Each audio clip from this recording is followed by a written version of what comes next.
Hello and welcome to today's episode of Authentic Achievements, where it's my very great privilege to be joined by the fabulous Mai Moore. Mai, welcome. Thank you. Thank you so much for having me, Kim. It's an honor to be here. Appreciate it. Oh, I'm so looking forward to this. I've been looking forward to it all week. But before we get stuck in, as I'm sure we will do, let me just tell the audience a little bit more about you. So you're an award-winning, almost social impact leader dedicated to fostering equity, connection and empowerment with a mission to awaken awareness so that we can see clearly to lead better. You've impacted over 4,000 individuals, including 2,400 diverse Gen Z persons.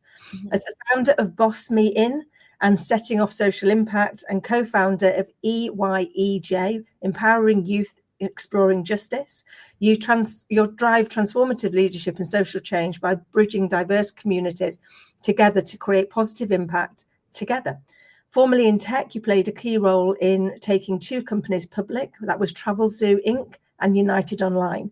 And through your work, you inspire action, challenge perspective, and cultivates bold leadership for lasting impact. I love that. I love how you're taking kind of that passion and drive for connecting those communities and giving them a voice, and then empowering them to step into that. So could you bring that to life a little bit more for me, please? Sure. I think it helps to give a little bit of history. My mother's Japanese, and she left home when she was 13 to come to the United States, and she was assistant concertmaster for Cleveland Orchestra. And I grew up in a city called Cleveland Heights in Cleveland, Ohio, in the United States. And it was a very multicultural environment, and obviously many different cultures to learn from. So I had always, growing up, experienced different walks of life, different kind of people, different, rules in different cultures, or the way people react and operate. And so I carried that through with me. And as you mentioned, I was in tech for a long time, over 20 years, and had an incredible career. But something had hit me where I just felt like, not only did there need to be change in tech, meaning, what a lot of people are facing now, where, sometimes women were going against each other to fight to that one spot, or a person of color, or whatever the case may be. And something didn't sit right with me, and after a while it weighs on a lot of us that are in corporate. And so that was a point, and I never expected, let me just be very clear, ever to work with young people or work in social impact. That was not in my cards. But I had something inside me that I needed to focus on my purpose. I feel like I think a lot of people have like that moment of something doesn't sit right, and I feel like I need to be doing more. How can I help more? And so created the nonprofit EYEJ. And really it's about empowering young advocates for change. How do you take the idea of the changes you want to see for social injustices and actually implement them? And so, and beyond the voice, because a lot of times we are doing a lot of talking, but we're not actually implementing them. So served 2,000 underserved youth there, literally 2,000, went through a lot. There was a point I was homeless. I risked it all. I was a single mom at that point. And I just really believed in our young people. I believed in EYEJ. So it was really about perseverance. And with the help of 1,400 very diverse adults, we did some amazing work that changed culture, consent decrees, changed plans and strategy of how to help young people. And I was, quite frankly, super burnt out, on top of burnt out, on top of burnt out. And inside me, I felt like I needed to, that's based in Cleveland, and I needed to do something bigger. I felt like I wanted to get back on the national and international scale, still doing social impact.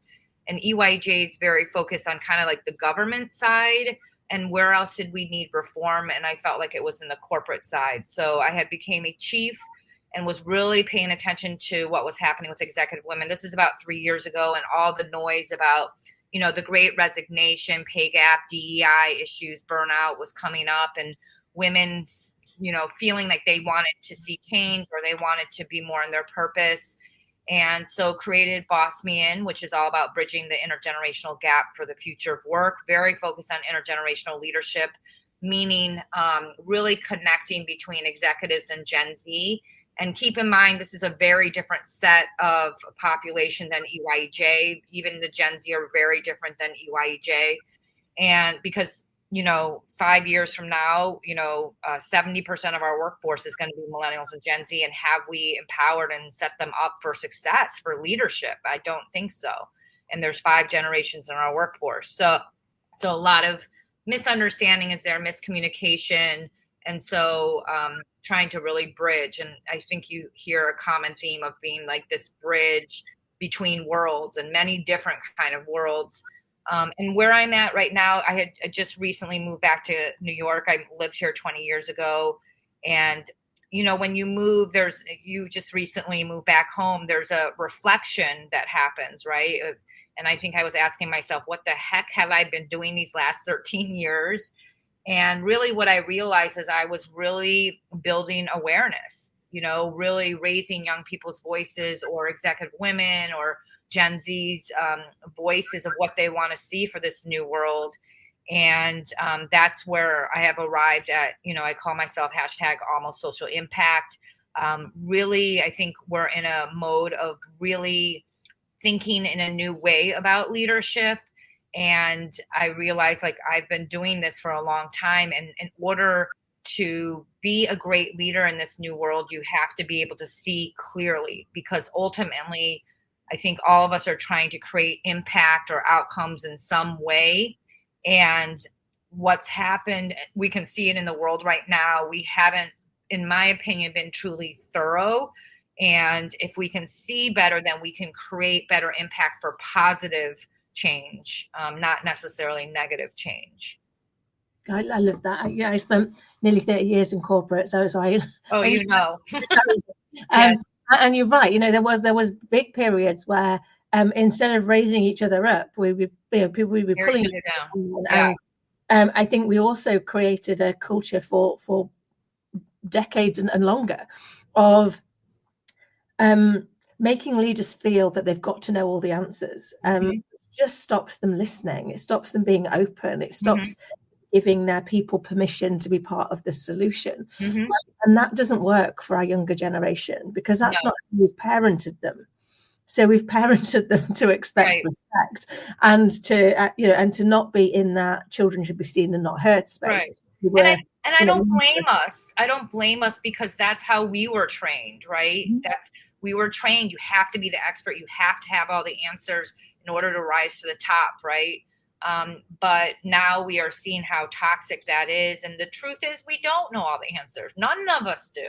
Yeah. But if we come together, we really can create incredible impact together.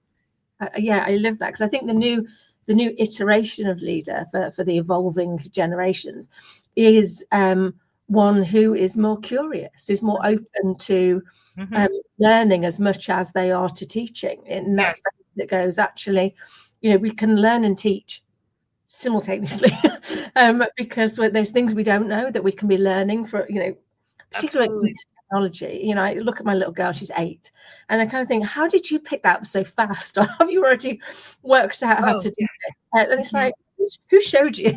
Right. But they grew up in that world, didn't they? I didn't grow up in that world. I grew up in that when computers first came out, you got a coding book and you had to code it yourself.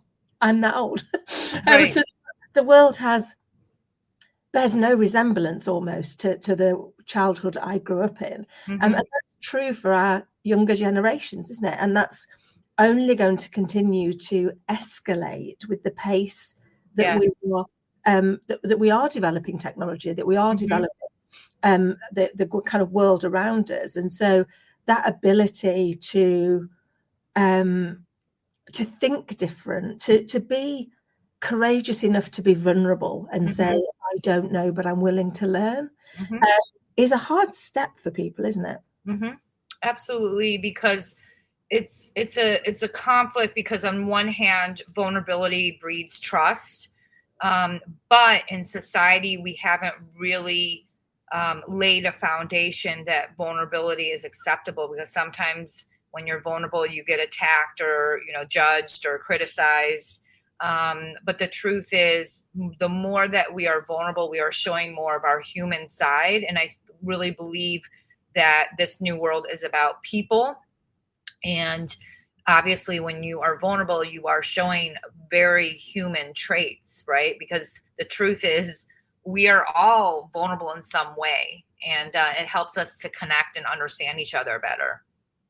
Yeah, it's true. I mean, it is, and it is. It is hard taking that first step, because, as you say, we have got we have created a society that isn't always very forgiving of different. No, isn't always very accepting of anything that's deemed to be outside of the norm. We've got a rush to put a label on everything. It's like, oh, got a label. Yes. That's okay.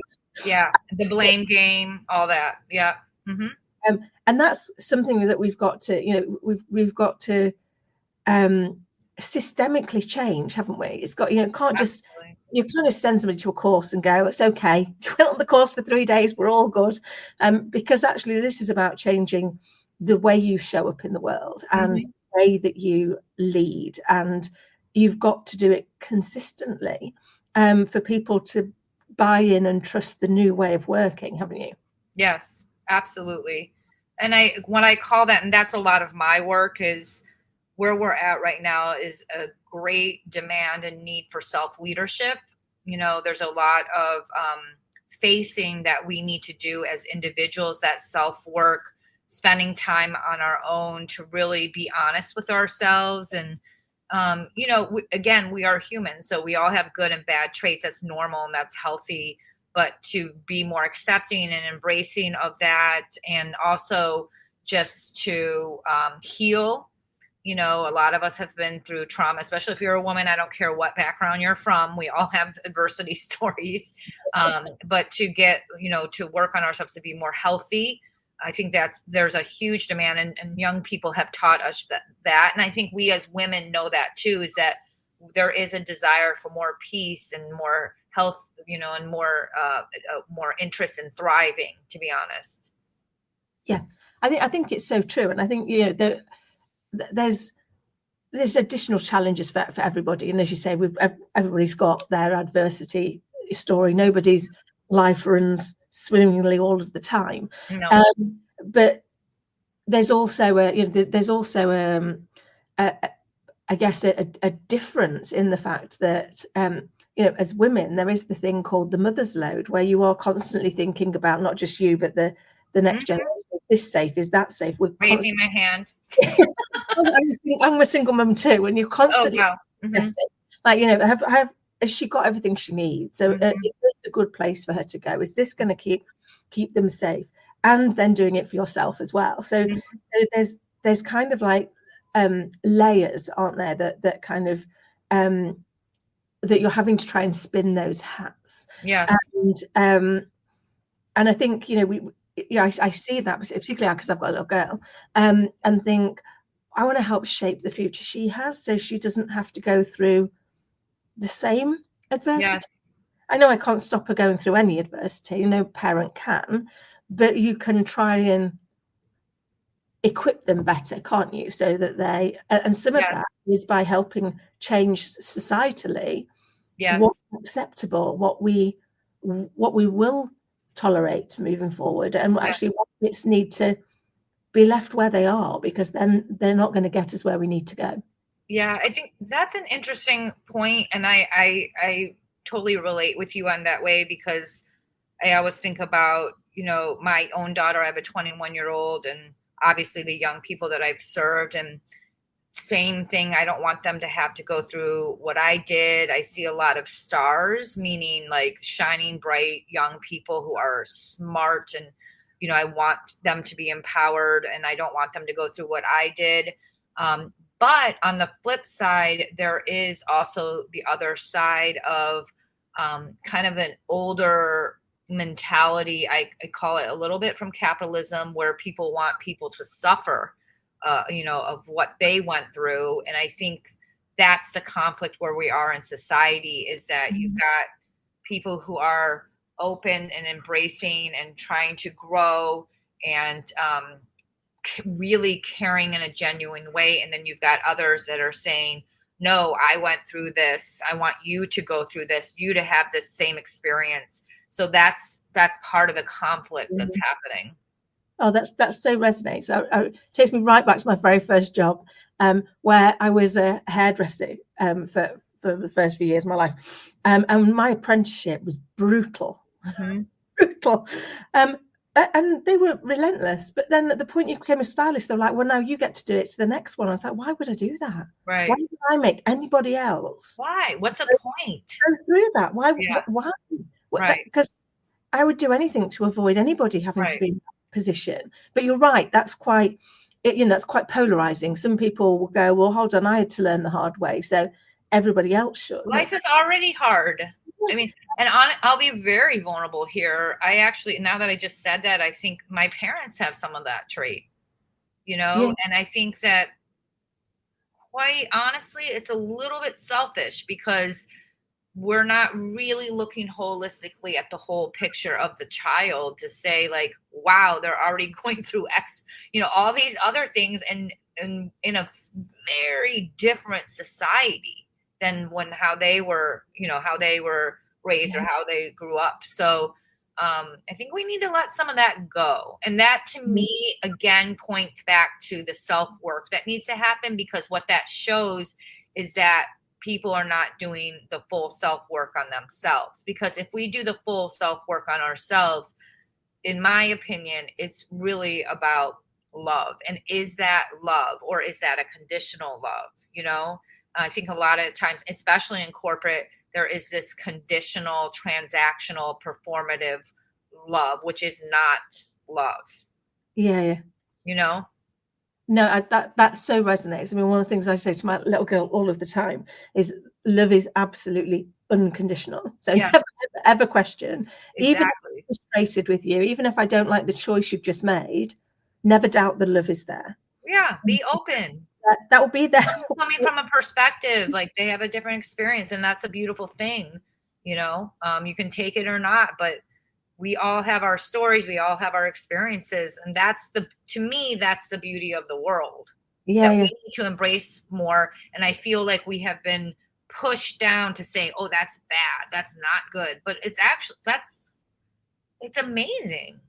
Yeah, well, it's our lived experience, isn't it? Yes. And our lived experience, I believe we live our experience to share it with others so that they can learn something from it that means they don't have to go through much. We all relate in some way. Bump, but maybe the bump won't be as deep, or it won't be as overwhelming, or there'll be that that hope that actually, if somebody else went through it, you too can get through it. Yes. Facing that same piece, because I think that's what we're looking for, isn't it? That connectivity, that feeling less alone. Yes. Because we've become much more easily connected, much more isolated as individuals, haven't we? We've got always on community. And I look at it for my little one who is younger, she's only 8, and think, what world is she growing up in? When I was at school, if somebody wanted to bully me, they'd have had to phone my parents and ask to put me on the phone. So funnily enough, didn't happen. They might have done it in school, but they didn't do it outside of school because they didn't have the same facility. But now you've got that always on environment that says, where's their reprieve? Where's their safe space? That allows them to fill their cup up, to give them the resilience when somebody tries to empty it. Yes. Beautiful. Done. Let's implement that everywhere. Let's do that. But I think it is some of these ideas that they seem really simple and possibly too simple. But I think often it is the simple ideas that are the most impactful, isn't it? Yeah, it really is. And I feel like that's sometimes my frustration. I mean, working with so many people is we overcomplicate things, especially as women. Especially as women. And it's like, come on. I mean, this is just my personality, but it's like, come on, guys. It's not that complicated. I have 800 other things on my to-do list and other things to worry about. It's not that complicated. It's really not. Yeah. But I think sometimes, I'd love your opinion. Sometimes that comes from almost a fear of I read an article at once that said that it's not actually our darkness we're scared of, it's our light. Yes. We might actually be good at something, and that feels a bit egotistical, and that's really wrong, so we shouldn't do that. But we've gone so far the other way that we put barriers in front of ourselves to stop ourselves from shining. And we can't blame ourselves entirely for that. I mean, we are human, so we always have light and darkness. It's about embracing it and how to work with it. And yes, I 100% agree, but we've also been taught that the darkness is sometimes, especially in this world, is sexier. We've been manipulated and brainwashed, which is why education is so important. And doing this podcast is vital to spread our storytelling and our messages and our insights, because it doesn't have to be that way. That's so true. I think, the more we can, the one thing that I've always believed is the thing that connects us all, irrelevant of age, race, gender, culture, is we all teach and we all learn through stories. We've done it since cavemen drawings. We've done it with the hieroglyphics. It is our one common language that we can use to actually make a difference, to make the change, to make the unaccessible accessible, because that's kind of the stories, isn't it? It's to absolutely complex and make it easy to follow, so that you can actually see the steps that you could take to move yourself forward on the journey. Absolutely. And you can create your own ideas, but there might be something that you relate to, or that you're going through, or you thought that was so just an issue with yourself, when in fact there are many people that are going through the same thing, and it's the absolute truth. It's about having the courage to sometimes be open, or share your story, or be vulnerable. And I believe the honest truth is, I believe just what I see. Again, I'm around a lot of people, and I try to stay very in the know of what's happening right now, is that this is a time to speak up, share your story. People matter right now. People matter. And I think that we need to have a no risk scenario to just not be afraid to share that story. I couldn't agree more. I think that, in fact, I was on a podcast just yesterday, and I said that, one thing I would say is, if anybody who's scared of public speaking or scared of sharing their story, if it just helps one person, just one, not it millions, will. like just one. I guarantee it. I'm going to say I guarantee it. And it will, won't it? It will find the person it's supposed to help, and that should be enough. If we all just took that risk, if we were all willing to put ourselves out there at risk of what people are going to say about it, and go for the right person, it will help. Absolutely. And sometimes even, I've heard a lot of people speak of all types, and sometimes an individual that you think is so far away from you, different, grew up in a different environment, totally different. Maybe their topic is so something you're not interested in even. There is something to learn. There is something to hear from that story. And so what I have learned, especially with EYEJ, doing over 1,000 discussions of, pairing and matching very different walks of life together, what I've learned is that we all relate in some way. That's powerful. Yeah, it's so true, isn't it? I always say to my little one, we should look for the commonalities rather than look for the differences, because commonalities will get the connection. And there will always be commonalities. They might take a little bit more uncovering. They might not be they might not be so obvious on the surface, but if we go in openly looking for, what do we agree on, what makes us the same, what do we feel that's the same, that we can understand each other, that's what forges the strongest connection, doesn't it? Yes, absolutely. Again, that honesty, that truth telling, that storytelling breeds trust. Really does. And I think that's what the world's crying out for right now, isn't it? It's absolutely. We don't know who to trust. Who to trust? Where's the honesty? Where's the authenticity? Where's that I can kind of get a sense of you are who you say you are, and you are going to be the way that that you purported to be. And I think the more people can start sharing their stories and creating those spaces for other people to share theirs, that's going to be how we learn and grow. I mean, that's the reason I set this podcast up, was to say I'm an advocate of the fact everybody's got a story to tell. Yes. And that story has purpose and it has meaning.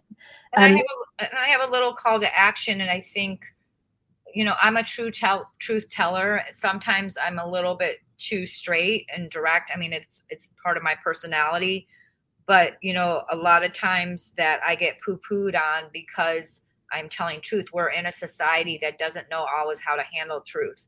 And it's very painful a lot of times for me. And I think, again, we have to look at why that is. And again, I think that we have been brainwashed to think that the flip side is actually truth when it's not. We have been completely manipulated in that way. So I just ask for a little bit of grace when someone is sharing their truth, to be more open to it. Everybody has a story to tell, and truth is vital in this new world. I so agree. And I personally, and it's my personal opinion, I always believe there's 3 truths at any one time. There's my truth, your truth, and the actual truth. And that's because my truth and your truth will have been slightly coloured by what we've made it mean, by our emotional response based on our upbringing, everything that's happened to us, any adversity you've got. And so once you open your mind to that, to go, okay, well, what am I seeing? Or what am I not seeing that you're seeing? Right. So how do we pick underneath that and find out where's the commonalities, where's the bits where we mean it differently? Then we can create that grace to recognize that just because I'm right doesn't make you wrong, and just because you're right doesn't make me wrong. Both can exist, but we might have a vantage point that is different to each other. Absolutely. And the question is, are we truly listening, or are we listening to respond? That's a big one. Yeah, it's so true, because we've got scared of silence. We know that when I stop speaking, you're going to have to start. So actually, midway through me speaking, you'll start thinking about what you're going to say, because heaven forbid there's the silence where we wait for a second because we're reflecting on what the person said. And I think they're all skills we've got to relearn, aren't they? They are, and we have to make it a normal in culture and society. Yeah, we have to demand it. Absolutely. I can't believe the time has literally disappeared. Yes. Half an hour. Oh my God, we could talk for hours. Oh my God, we could. I've so enjoyed it. But before you go, can you share with us how you help people, who you help, and how they can get in touch with you? Yes, absolutely. Thank you so much, Kim. I do help a lot of people. First of all, with my own business, the Awakening Awareness, so that people can see more clearly to lead better. I do a lot of public speaking, and that's really to audiences that are not in the typical way that we think, but people who are interested in leadership, growth leadership, change, are curious. I speak to communities, corporations, classrooms, whatever. Please reach out for that. I also, like I mentioned, run Boss Me In. That is very focused on corporations that are focused on intergenerational leadership and need programming and support and want to bridge with executives and Gen Z. So that's that organization. And then EYEJ is very focused on young people who really want to see change more from a social justice lens and implement change for different injustice areas. So amazing. And for anybody who didn't get to write all that down, please don't worry, it is in the show notes below. Yeah. So just have a little look below and you'll find all the ways to connect and all of those businesses. And again, I'd just like to say thank you so much for coming on and sharing. You're great. And standing up for our future generations. I appreciate it. Yes, thank you so much. Thanks for having me. Pleasure. And to everybody listening and watching, I hope you found it as inspiring and insightful as I did. And until next time, take care.